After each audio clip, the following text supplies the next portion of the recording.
आज भले ही बॉलीवुड पिछड़ रहा हो, पर एक समय ऐसा था जब बॉलीवुड की फिल्में पूरी दुनिया में छाई रहती थी। एक ऐसा ही वाकया हुआ था जब जंग रुक गई थी, और सिर्फ एक फिल्म की शूटिंग की वजह से। कम ही लोग जानते हैं कि बॉलीवुड में एक ऐसा सुपरस्टार भी है जिसके लिए अफगानिस्तान में वार रोक दी गई थी। इतना ही नहीं, अफगानिस्तान की सेना ने खुद आगे आकर सुरक्षा दी थी। यह सुपरस्टार कोई और नहीं बल्कि अमिताभ है। ये वाकया है अमिताभ की फिल्म खुदा गवाह का। 8 मई 1992 को रिलीज हुई थी। इस किस्से को अमिताभ ने खुद सुनाया था। 90 के दशक में अफगानिस्तान के तत्कालीन राष्ट्रपति नजीबुल्लाह अहमदजई कथित तौर पर मेगा स्टार के बहुत बड़े प्रशंसक थे। जब बिग बी अफगानिस्तान में शूटिंग करने गए थे तो उनकी सुरक्षा के लिए देश की आधी वायुसेना ने सुरक्षा मुहैया कराई थी। अमिताभ ने एक फेसबुक पोस्ट में पूरे अनुभव को याद किया। उन्होंने लिखा, सोवियत ने अभी अभी देश छोड़ा था और सत्ता नजीबुल्लाह अहमदजई को सौंपी गई थी, जो लोकप्रिय हिंदी सिनेमा के बहुत बड़े प्रशंसक थे। वह मुझसे मिलना चाहते थे और हमें सही सत्कार दिया गया। हमें मजार शरीफ में वीवीआईपी राज अतिथि के रूप में सम्मानित किया गया और सशस्त्र स्क्वाड्स साथ हवाई जहाज में अविश्वसनीय रूप से खूबसूरत देश में ले जाया गया। हमें स्थानीय लोगों की पारंपरिक गर्मजोशी मिली, जिन्हें अतिथि का शौक है। हमें होटल में रहने की अनुमति नहीं थी।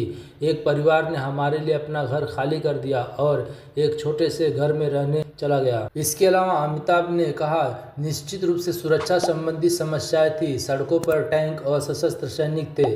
फिर भी यह मेरे जीवन का सबसे यादगार यात्रा रही। यूनिट को सरदारों के एक समूह द्वारा आमंत्रित किया गया था। डैनी एंगजोगप्पा, बिल्लू, मुकुल और मैं एक हेलीकॉप्टर गनशिप में सवार हुए, जिसके दोनों ओर 5 अन्य हेलीकॉप्टर थे। यह एक अविस्मरणीय यात्रा थी। हवाई दृश्य ने हमें बैगनी पहाड़ों का दृश्य दिखाया, जो वहां उगने वाले खसखस के कारण गुलाबी और लाल हो रहे थे। ऐसा लग रहा था कि जिस घाटी में हेलीकॉप्टर उतरा वहां समय बिल्कुल रुक गया था। उन्होंने यह भी कहा, हम दूर से एक मध्ययुगीन महल जैसी संरचना देख रहे थे। हमें सरदारों ने शारीरिक रूप से उठाया और वहां ले गए, क्योंकि पारंपरिक रूप से मेहमानों के पैर जमीन को नहीं छूना चाहिए। महल से हम मैदान में गए, जहां हमारे लिए बुजकशी टूर्नामेंट का आयोजन किया गया था। रंग बिरंगे टेंट लगाए गए थे। सरदारों ने जोर देकर कहा कि हम चारों रात यहीं बिताएंगे। महल खाली कर दिया गया और हम चारों खाते पीते रहे और ऐसा लग रहा था जैसे हम किसी अविश्वसनीय परी कथा में भटक गए हों। अपनी लंबी पोस्ट को समाप्त करते हुए उन्होंने साझा किया कि हमें उपहारों से भर दिया गया था। हमें राष्ट्रपति के निवास पर बुलाया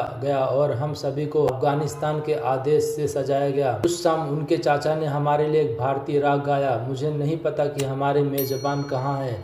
मैं अक्सर सोचता हूँ कि वे आज कहाँ हैं। बता दें कि अफगानिस्तान के खिलाफ छिड़ी लड़ाई में अफगानिस्तान ने भारत का समर्थन किया था। साथ ही अफगानिस्तान के लोग भारतीयों को काफी पसंद करते हैं। इस सब से एक बात निकल कर आती है कि सिनेमा, खास करके बॉलीवुड ने हिंदी के प्रचार प्रसार और भारत की संस्कृति को दूर दूर तक फैलाने में बहुत ही मदद की है। आज भले ही बॉलीवुड की फिल्में पिछड़ रही हों, और उसका कारण सिर्फ एक है, वह है हीरो लोगों की मनमानी। पहले के स्टार्स फिल्मों में सिर्फ एक्टिंग करते थे। पटकथा, निर्देशन, गाने, इनमें वे बिल्कुल हस्तक्षेप नहीं करते थे, पर अब ऐसा नहीं है। यही कारण है कि बॉलीवुड धीरे धीरे पिछड़ रहा है। फिर भी भारत की छाप अगर विदेशों में, दूसरे देशों में किसी ने बनाई है तो बॉलीवुड ने बनाई है। हर लिहाज से हमारी संस्कृति, हमारी भाषा को दूर दराज के देशों तक बॉलीवुड लेकर गया है। ऐसे मजेदार किस्से को जानने के लिए आप मेरे चैनल को सब्सक्राइब कर सकते हैं। वीडियो अच्छा लगा तो लाइक कर सकते हैं, वीडियो को शेयर कर सकते हैं। बेल आइकन बेल को प्रेस कर लीजिए ताकि आपको नोटिफिकेशन सबसे पहले मिलता रहे। मिलते अगली वीडियो में, तब तक नमस्कार, वंदे मातरम।